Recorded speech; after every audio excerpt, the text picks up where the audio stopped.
I smoothed down my dress for what felt like the 100th time, my fingers tracing the familiar silky fabric. It was Jonathan's favorite, a deep burgundy number that hugged my curves just right. 10 years of marriage, and I still wanted to take his breath away. The mirror reflected back a woman I barely recognized, hair cascading in soft waves, makeup carefully applied, and eyes bright with anticipation. This was our night, our milestone, and I was determined to make it perfect. The dining room was my masterpiece. Soft candlelight danced across the walls, casting a warm glow over the table I'd spent hours setting. Fine china gleamed, each piece placed with meticulous care. The aroma of fresh roses mingled with the savory scent of Jonathan's favorite meal wafting from the kitchen. Our kids, 8-year-old Emily and 6-year-old Max, were safely tucked away at my parents' place for the night. Everything was in place for a magical evening. As I lit the last candle, my mind wandered back to our wedding day. We were so young, so full of dreams. Jonathan, with his boyish grin and starched tux, promising me the world. And me, believing every word. We'd weathered our fair share of storms since then, sleepless nights with colicky babies, financial struggles when Jonathan lost his job, the passing of my beloved grandmother. But we'd come out stronger, hadn't we? The clock on the mantel chimed 7, pulling me from my reverie. Jonathan was due any minute. I gave the room one last critical sweep, adjusting a fork here, straightening a napkin there. Perfect. My heart fluttered with a mix of excitement and nerves as I heard the familiar sound of his car pulling into the driveway. The front door opened, and I smoothed my dress one last time before stepping into the hallway. "Happy anniversary, darling," I called out, my voice lilting with excitement.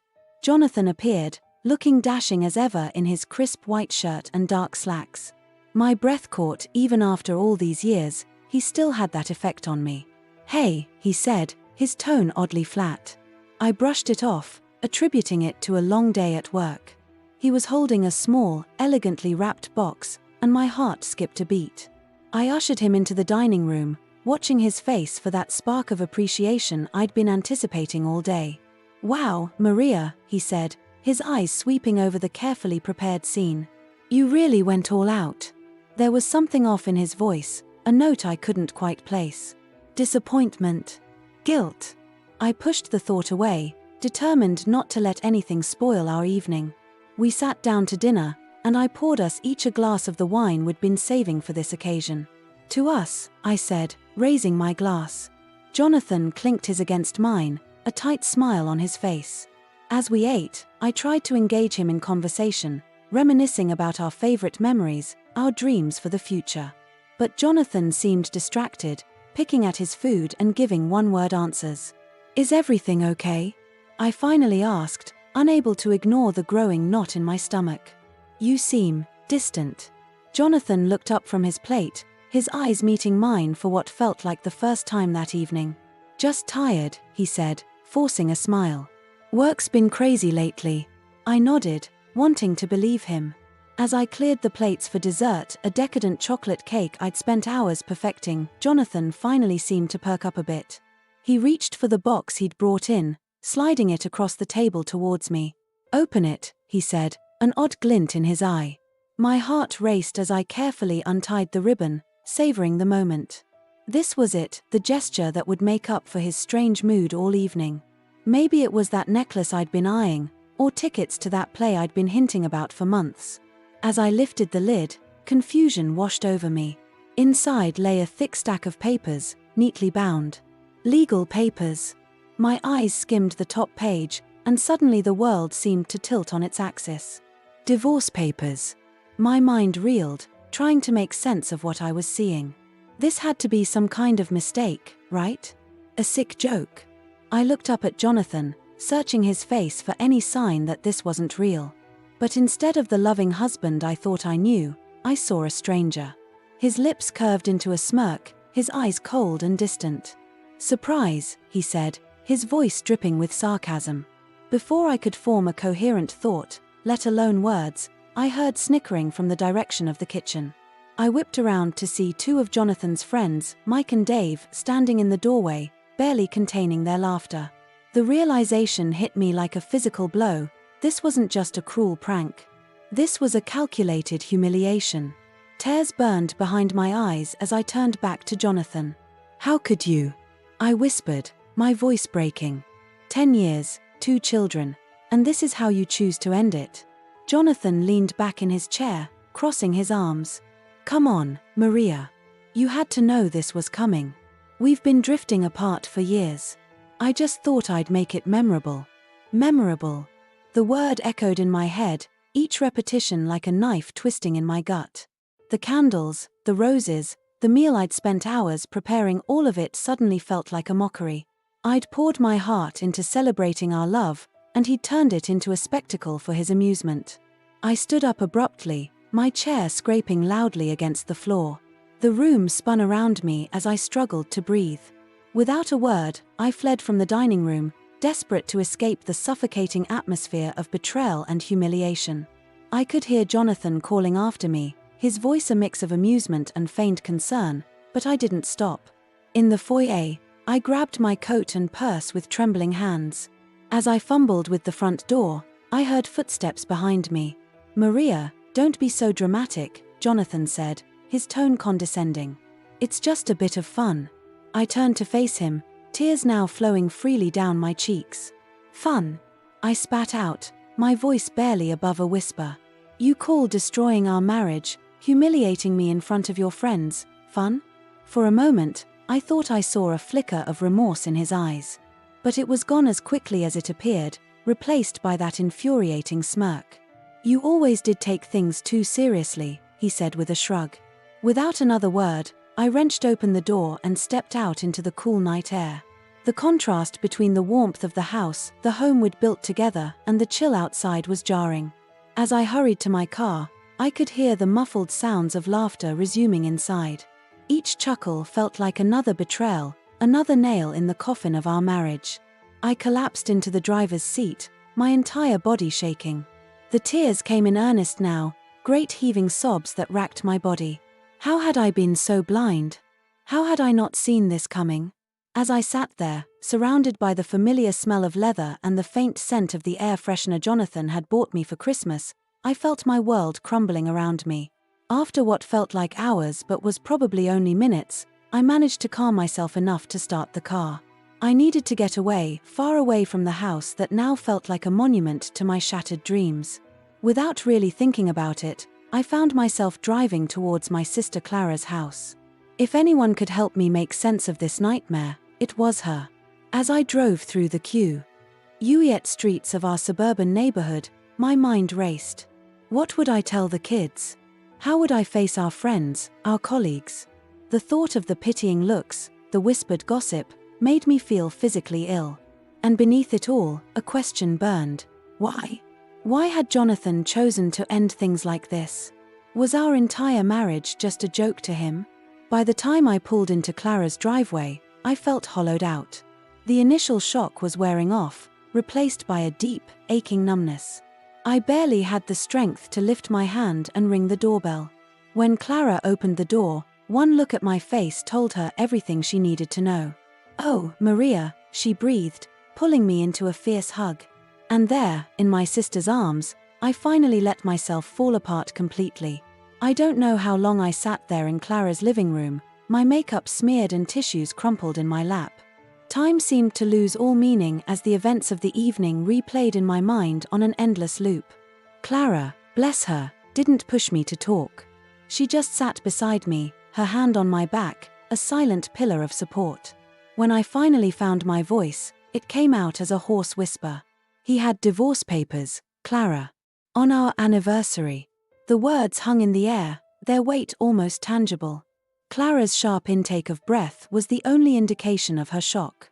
"That son of a," she started, then caught herself. "I'm so sorry, Maria. I can't even imagine." I shook my head, still struggling to process it all. His friends were there, laughing. Like it was all some big joke. The humiliation burned anew as I recalled their snickers. His friends. Clara's voice rose in indignation. "Who does he think he is? Some frat boy pulling a prank? This is your life, your marriage." Her anger, oddly enough, helped ground me. It was easier to focus on Clara's outrage than to confront the swirling mess of emotions inside me. I don't know who he is anymore, I admitted. The man I married. I thought I knew him. But this is a stranger. Clara stood up abruptly, pacing the room. There has to be more to this. Is he seeing someone else? The question hit me like a physical blow. In all the shock and pain, I hadn't even considered that possibility. I don't know, I said, and the realization that I truly didn't know much about my husband's life anymore brought a fresh wave of tears. We've been busy, with work and the kids. But I never thought. Clara sat back down, taking my hands in hers. Listen to me, Maria. This isn't your fault. Whatever's going on with Jonathan, whatever led to this, it's on him. Not you. I nodded mechanically, wanting to believe her words but struggling to internalize them. My mind was already racing, analyzing every interaction, every late night at the office, every distracted conversation over dinner. Had I missed the signs? Had I been too caught up in my own life to notice my marriage crumbling? The kids, I said suddenly, sitting up straight. Oh God, Clara, what am I going to tell Emily and Max? The thought of my children, blissfully unaware at their grandparents' house, made my heart ache. Clara squeezed my hands. You don't have to figure that out right now. Tonight, you rest. Tomorrow, we'll start sorting things out. I let out a shaky breath, grateful for my sister's practical nature. You're right. I can't believe this is happening. As the initial shock began to wear off, other realities started to set in. Where would I live? Would I have to find a new job? How would we handle custody? Each new question felt like another weight pressing down on me. I feel so stupid, I confessed, my voice barely above a whisper. All day, I was so excited. I thought we were celebrating our love, our life together. And he was just waiting to drop this bomb. Clara's expression softened. You're not stupid, Maria. You're loving and trusting. Those are beautiful qualities. Jonathan's the one who should be ashamed. We sat in silence for a while, the ticking of Clara's antique clock the only sound in the room. My mind drifted back to earlier in the evening, before everything fell apart. The careful preparations, the anticipation, the hope, it all seemed like a cruel joke now. I kept thinking about our wedding day, I said, breaking the silence. How happy we were, how full of dreams. When did it all go wrong, Clara? How did we get from there to divorce papers on our anniversary? Clara shook her head. I don't know, sweetie. Relationships are complicated. But ending it like this, that's not complicated, that's just cruel. As the night wore on, exhaustion began to set in. The emotional toll of the evening left me feeling drained and hollow. Clara set me up in her guest room, bringing me a soft pair of pajamas and a glass of water. Try to get some sleep, she said, pulling me into a hug. I know it doesn't feel like it now, but you will get through this. You're stronger than you know.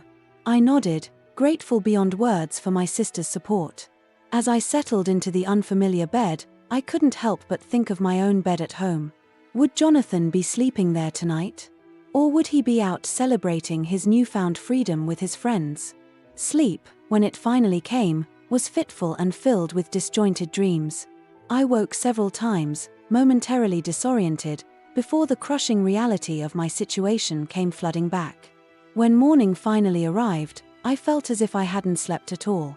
The early sunlight streaming through the curtains seemed almost offensive in its cheerfulness. For a brief, blissful moment, I thought perhaps it had all been a terrible nightmare. But the unfamiliar surroundings and the ache in my chest quickly dispelled that hope. I dragged myself out of bed, wincing at my reflection in the mirror. My eyes were puffy from crying, my hair a tangled mess. This was not how I had imagined I'd look the morning after my 10th wedding anniversary. The smell of coffee lured me to the kitchen, where I found Clara already up and bustling around. She took one look at me and wordlessly poured me a large mug. "How are you feeling?" she asked gently, sliding the coffee across the counter. I wrapped my hands around the warm mug, letting out a long sigh. Like I've been hit by a truck. Emotionally and physically. Clara nodded sympathetically. I can imagine. Listen, I called in sick to work today. I thought maybe we could start making some plans, figure out your next steps. The idea of making plans, of moving forward, felt overwhelming. But I knew Clara was right. I couldn't hide in her guest room forever. Okay, I said, taking a sip of coffee. Where do we start? Clara pulled out a notepad. First things first, we need to get you a lawyer. I have a friend who specializes in family law. I think you should talk to her. The word lawyer made everything feel so final, so real. But I nodded, knowing it was necessary. What about the kids? I need to pick them up from mom and dad's. I can do that, Clara offered. Maybe it's best if you have a little more time to process before you see them. I felt a pang of guilt at the thought of not rushing to my children, but I knew Clara was right. I needed to be stronger, more composed, before I faced Emily and Max. As we sat there, mapping out the immediate future, a strange feeling began to settle over me. Amid the pain and confusion, there was something else, a spark of determination, perhaps. The image of Jonathan's smug face as he handed me those papers flashed in my mind, and I felt a flicker of anger. He thinks he's so clever, I said, my voice stronger than it had been since last night. Blindsiding me like that, humiliating me in front of his friends. Clara looked up from her notes, a glimmer of approval in her eyes. And what are you going to do about it? I straightened up, squaring my shoulders. I'm going to show him that I'm not some joke. I'm not just going to roll over and let him walk all over me. A slow smile spread across Clara's face. Now that's the Maria I know. As the morning wore on, we made calls, took notes, and started to form a plan. With each small step, I felt a little bit stronger, a little more in control. The pain was still there, raw and throbbing, but it was no longer all-consuming. By the time Clara left to pick up the kids, I had an appointment with a lawyer, a list of financial documents to gather, and the beginnings of a strategy. I wasn't naive enough to think it would be easy, but for the first time since Jonathan had handed me those papers, I felt a glimmer of hope. Standing in Clara's kitchen, looking out at the sunny backyard where we had played as children, I made a silent promise to myself. This would not break me. Jonathan may have shattered our marriage, but I would not let him shatter me. As I heard Clara's car pull into the driveway, signaling the return of my children, I took a deep breath. The road ahead would be hard, filled with challenges I couldn't yet imagine. But I was Maria Santiago, daughter of immigrants, sister, mother, and survivor. I had weathered storms before, and I would weather this one too. With one last look in the mirror to compose myself, I walked to the front door. It was time to face my new reality head-on. The walk of shame was over. Now, it was time for the walk of strength. The next morning, I woke up with a strange sense of clarity. The pain was still there, a dull ache in my chest, but it was overshadowed by something else, determination. As I lay in Clara's guest bed, staring at the unfamiliar ceiling, a plan began to form in my mind. If Jonathan wanted to play games, I'd show him I could play too. I padded downstairs to find Clara already in the kitchen, a steaming mug of coffee in her hand. She took one look at my face and raised an eyebrow. "You look different," she said cautiously. I poured myself a cup of coffee and sat down at the kitchen island. "I've been thinking," I began, wrapping my hands around the warm mug. "Jonathan thinks he's so clever, doesn't he? Dropping those divorce papers like some kind of sick punchline." Clara nodded slowly, her eyes never leaving my face. "He's always been fond of his little jokes," she said, a note of bitterness in her voice. "Well, I think it's time I gave him a taste of his own medicine," I said, a small smile playing at the corners of my mouth. It wasn't a happy smile, more like the kind of smile a boxer might wear before stepping into the ring.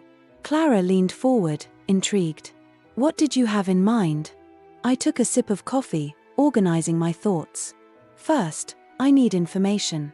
Jonathan's always been secretive about certain things. His work, his finances. I think it's time I did some digging." Clara's eyes widened. "You think he's hiding something?" I shrugged. "I don't know. But I intend to find out."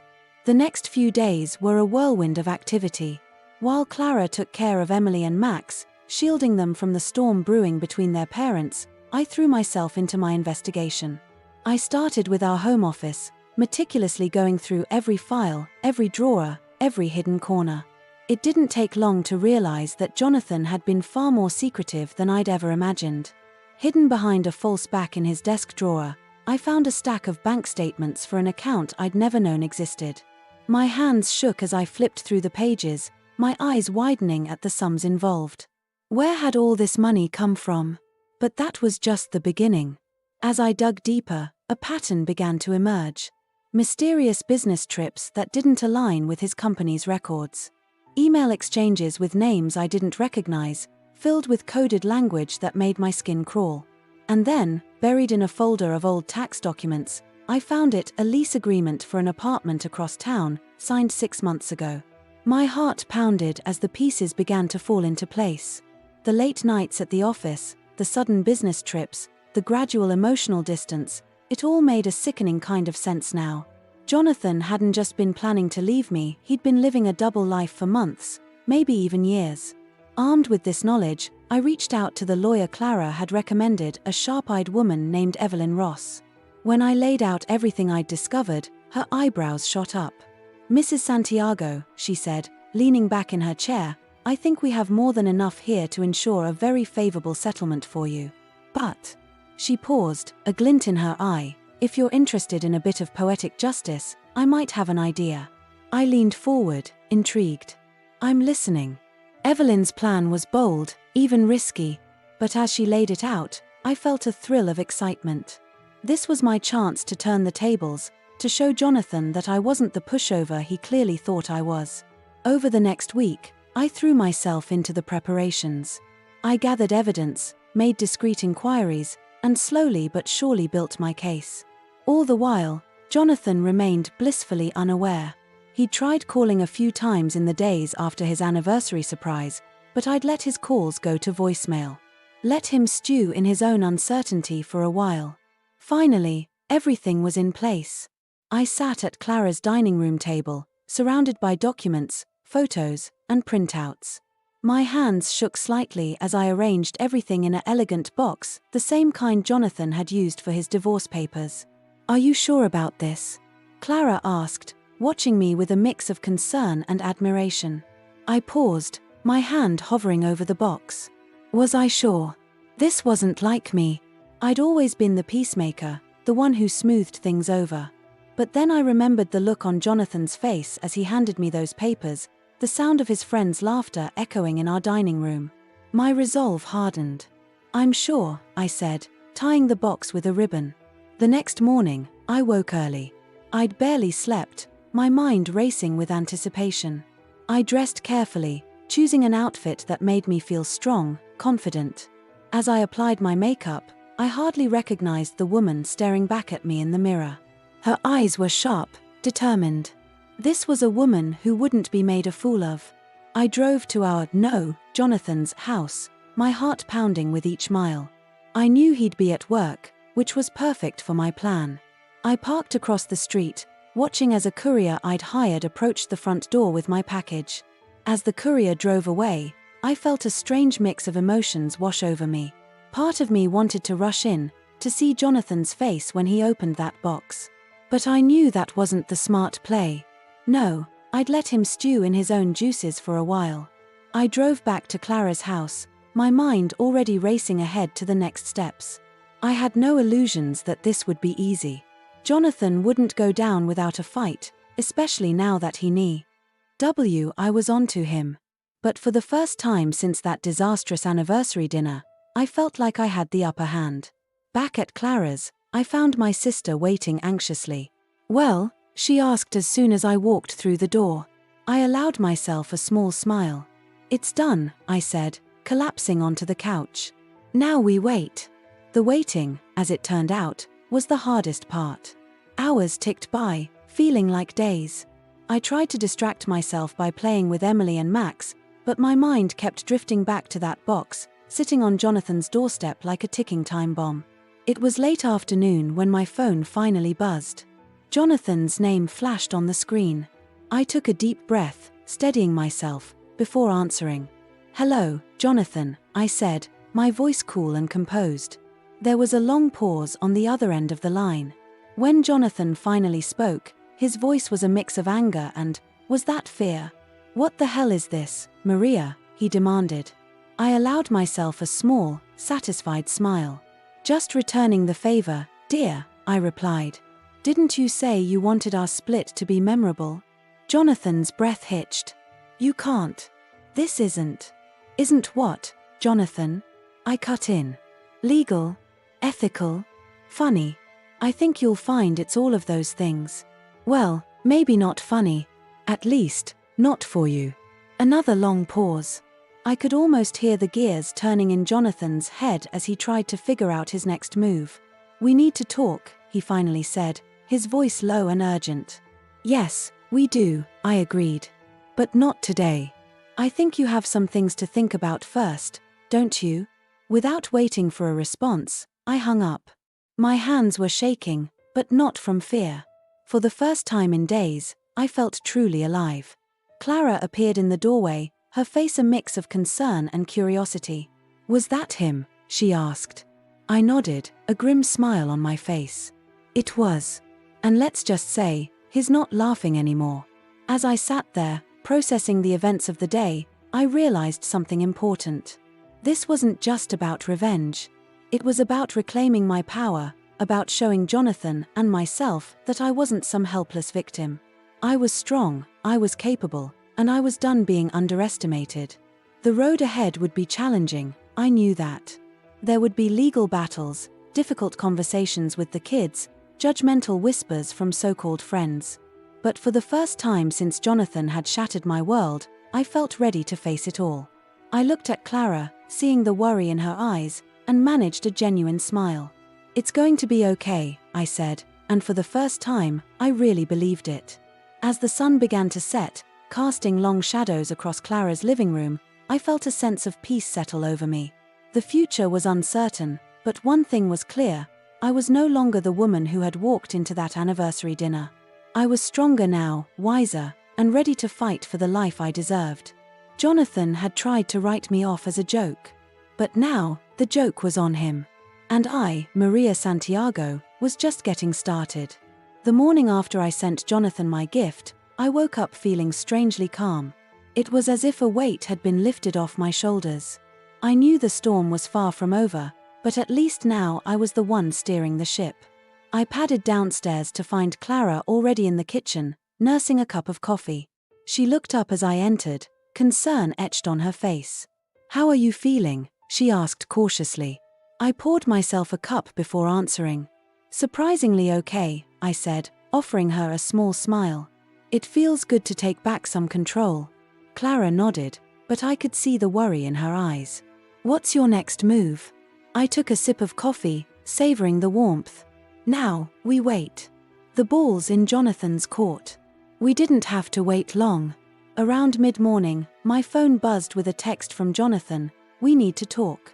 Face to face. Please." I showed the message to Clara, who raised an eyebrow.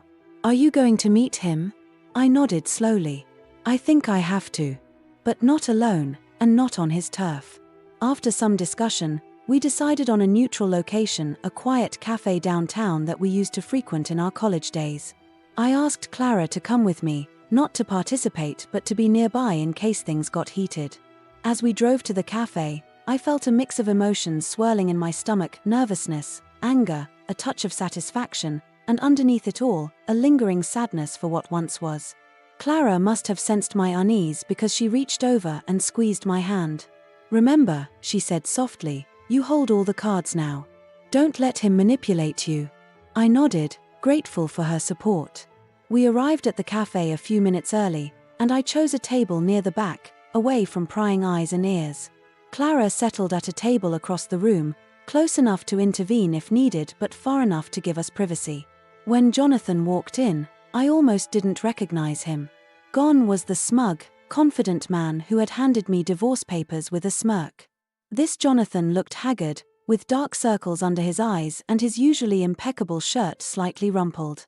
He slid into the seat across from me, his eyes darting around nervously before settling on my face.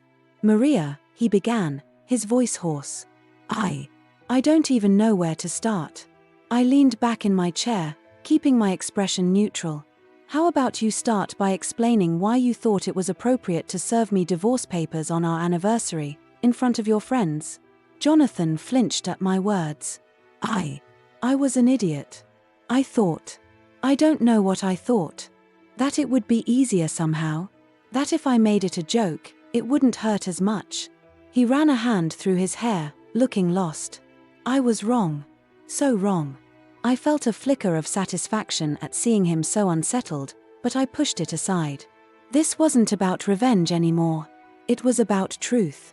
And the apartment. The secret bank account. Were those just jokes too?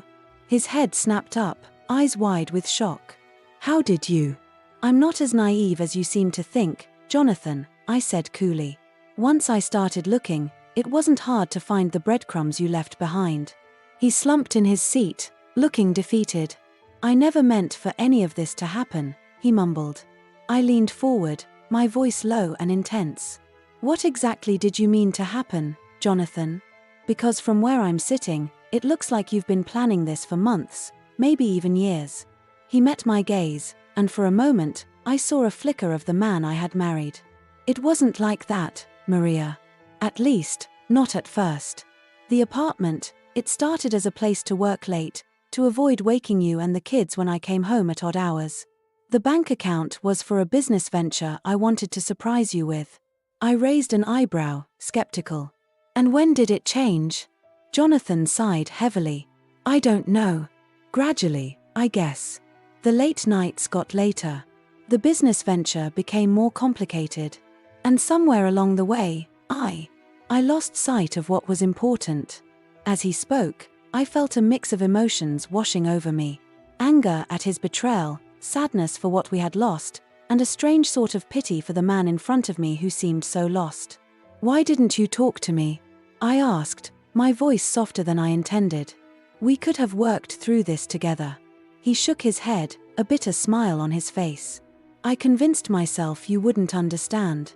That you'd try to hold me back. God, I was such a fool. We sat in silence for a moment, the weight of years of miscommunication and misunderstanding hanging between us. Finally, I spoke. So what happens now? Jonathan looked up, a glimmer of hope in his eyes. I don't know. I know I've hurt you, Maria. Hurt our family. I wouldn't blame you if you never wanted to see me again. But if there's any chance at all that we could try to fix this. I held up a hand, stopping him. Jonathan, I'm not going to sit here and pretend the last few days, the last few months, didn't happen. You broke my trust in the cruelest way possible. That's not something that can be fixed overnight. He nodded, looking deflated. I understand. I want you to know how sorry I am. For everything. I took a deep breath, weighing my next words carefully.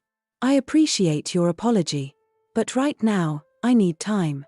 Time to process, time to figure out what I want, time to focus on our children who are going to be devastated by all of this. Jonathan nodded again, looking more like a chastened schoolboy than the successful businessman he portrayed to the world.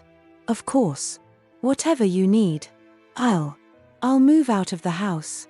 Give you space. I think that would be best, I agreed.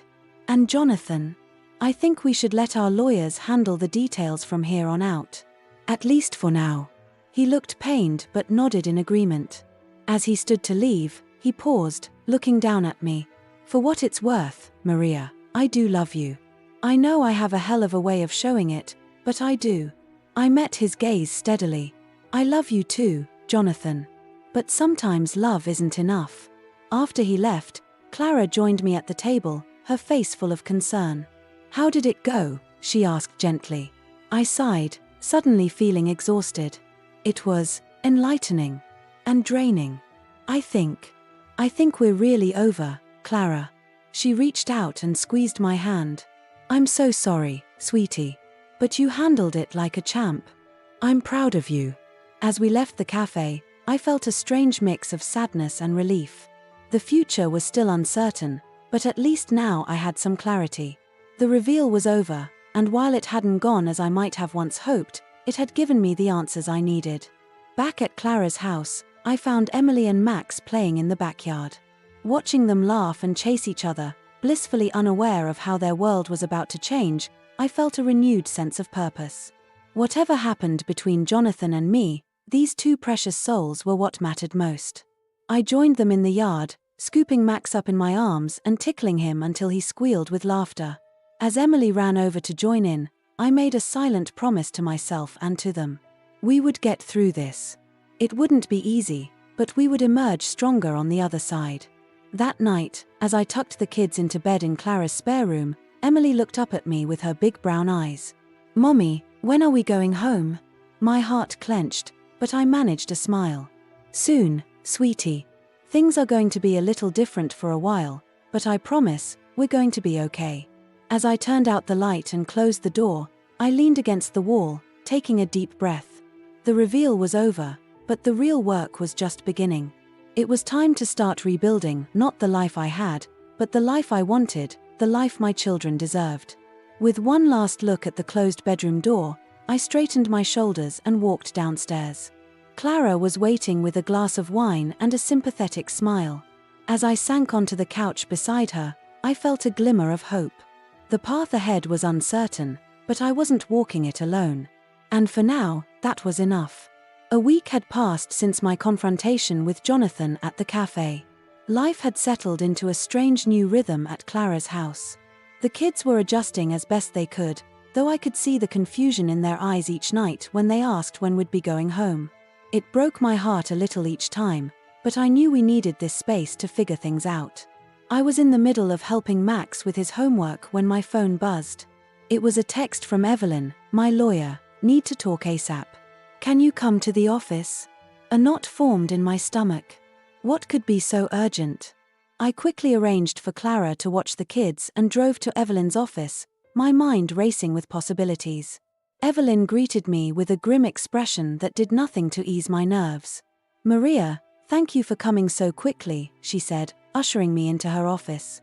"We've got a situation." I sank into the chair across from her desk. "What's going on?" Evelyn took a deep breath. "I've been in touch with Jonathan's lawyer. It seems that Jonathan is, well, he's contesting everything." I blinked, confused.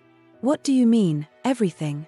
"The division of assets, the custody arrangement we proposed, even the grounds for divorce," Evelyn explained. "He's claiming that your gift was obtained illegally and that you've been plotting against him for months." I felt the blood drain from my face. "But that's ridiculous. He's the one who's been hiding things." Evelyn held up a hand. "I know, Maria. And we have solid evidence to back up our case. But Jonathan is playing hardball. He's hired a high-powered attorney known for aggressive tactics." I slumped in my chair, feeling suddenly exhausted. "I don't understand." When we met at the cafe, he seemed remorseful. He even talked about trying to fix things. "People can change their tune quickly when they realize what they stand to lose," Evelyn said softly. "Especially when it comes to money and reputation." I nodded, trying to process this new information. "So what do we do now?" Evelyn leaned forward, her expression determined. "We fight. We've got truth on our side, Maria. It might get messy, but I promise you, we're not backing down." As I left Evelyn's office, my head was spinning. How had things escalated so quickly? I found myself driving aimlessly, not ready to face Clara and the kids just yet. Without really thinking about it, I ended up at the park where Jonathan and I used to take the kids on weekends.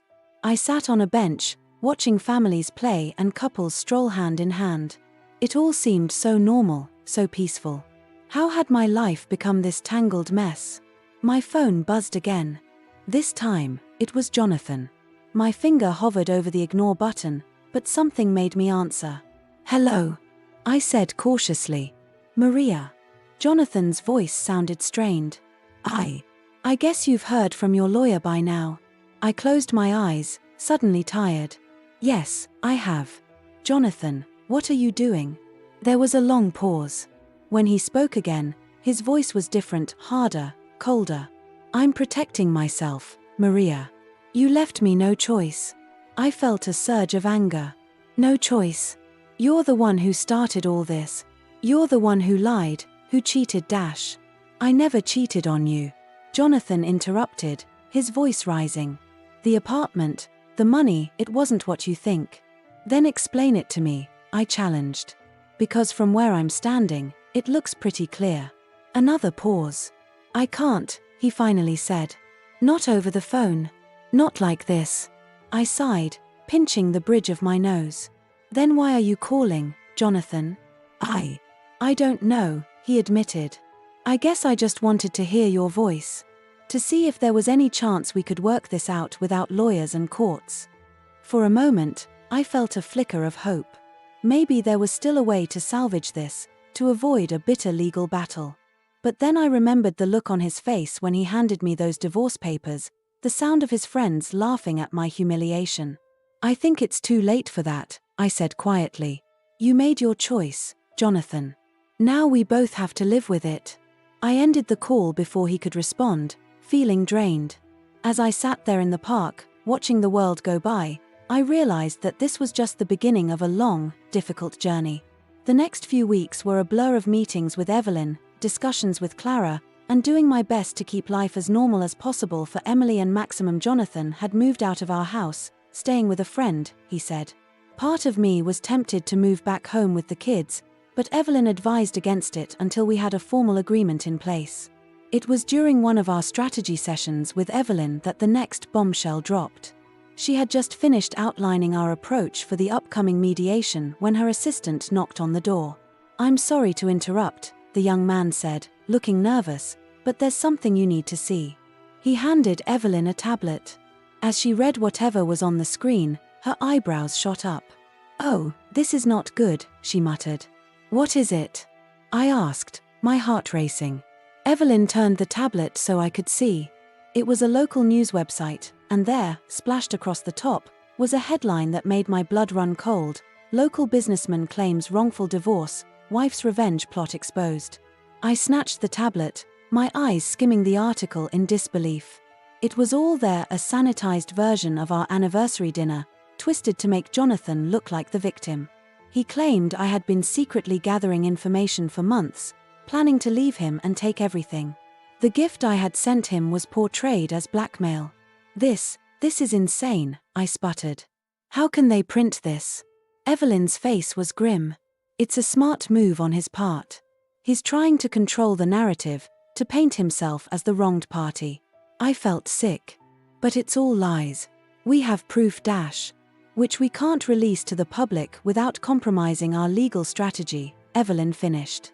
Maria, I'm so sorry. I didn't see this coming. I slumped in my chair, feeling the weight of it all crashing down on me. What do we do now? Evelyn reached across the desk and took my hand. We stay the course. This doesn't change the facts of the case. But we need to be prepared for things to get uglier. As I left Evelyn's office, my phone was already buzzing with messages. Friends, family, even colleagues all asking about the article, some offering support, others demanding explanations. I ignored them all, needing time to think. I found myself driving to our old house, my house now, I supposed, though it didn't feel like home anymore. As I pulled into the driveway, I saw a figure sitting on the front steps. Jonathan. For a moment, I considered driving away. But no, I was done running. I got out of the car and approached him, my heart pounding. What are you doing here? I asked, my voice surprisingly steady. Jonathan looked up, his face a mask of conflicting emotions. I wanted to warn you. About the article. I tried to stop it, but save it, I cut him off. You could have stopped it, Jonathan. You chose not to. He stood up, reaching out as if to touch me, then thinking better of it. Maria, please. This isn't what I wanted. Things have just spiraled out of control. I laughed, a harsh, bitter sound. And whose fault is that? You started this, Jonathan. You broke us. I know, he said softly. And I'm sorry. More sorry than you can ever know. For a moment, I saw a glimmer of the man I had fallen in love with all those years ago. But it was gone in an instant, replaced by the stranger who had betrayed me so cruelly. Sorry isn't enough, I said, my voice barely above a whisper. Not anymore. As I turned to go back to my car, Jonathan called out, "What are you going to do?" I paused, looking back at him. In that moment, standing in front of the home we had built together, I felt a strange mix of sadness, anger, and determination. "I'm going to fight," I said simply. "For myself, for our children, for the truth. And Jonathan, I'm going to win." As I drove away, leaving Jonathan standing alone on the steps, I realized that this unexpected twist had changed everything. The gloves were off now. It wasn't just about divorce anymore, it was about vindication, about reclaiming my story. The road ahead would be hard, I knew that. But I was ready for whatever came next. Because now, more than ever, I had something to prove, not just to Jonathan, or to the world, but to myself. The unexpected twist had turned my world upside down once again. But this time, I was prepared. This time, I would come out on top. The months that followed were some of the most challenging of my life. The divorce proceedings dragged on, each day bringing new hurdles and heartaches. But with each obstacle, I found myself growing stronger, more determined. Evelyn, my steadfast lawyer and now friend, worked tirelessly to counter Jonathan's aggressive tactics. We spent countless hours poring over documents, building our case, and preparing for court. It was exhausting, but I refused to back down. The kids, bless their hearts, were resilient through it all. Emily, at 10, was old enough to understand some of what was happening. She'd curl up next to me on Clara's couch some nights, asking questions I wasn't always sure how to answer. "Mom," she said one evening, her big brown eyes serious, "is Dad a bad person now?" I pulled her close, choosing my words carefully. "No, sweetie. Your dad isn't bad. He's made some mistakes, and right now, he's not being very nice. But he still loves you and Max very much." Max, at 8, was more confused than anything. He'd ask almost daily when we were going home, when Dad was coming back. Each time, it broke my heart a little more. Throughout it all, Clara was my rock. She opened her home to us indefinitely, helped with the kids, and provided a shoulder to cry on during my darkest moments. I don't know how I would have made it through without her. As the court date approached, the pressure intensified. Jonathan's PR campaign had painted me as a vindictive, gold-digging wife, and I felt the stares and whispers whenever I went out in public. There were days I wanted to scream the truth from the rooftops, but Evelyn always cautioned patience. "Let the evidence speak for itself," she'd say. "The truth will come out in court." And come out it did. The day of the trial dawned bright and clear, a stark contrast to the storm raging inside me. As I dressed in the conservative suit Evelyn had advised, I caught sight of myself in the mirror. The woman staring back at me was different from the one who had walked into that anniversary dinner months ago. Stronger, fiercer, ready. The courtroom was packed, the air thick with tension. Jonathan sat on the other side with his lawyer, looking polished and confident. But as our eyes met briefly, I saw a flicker of something else. Uncertainty, regret. I couldn't be sure.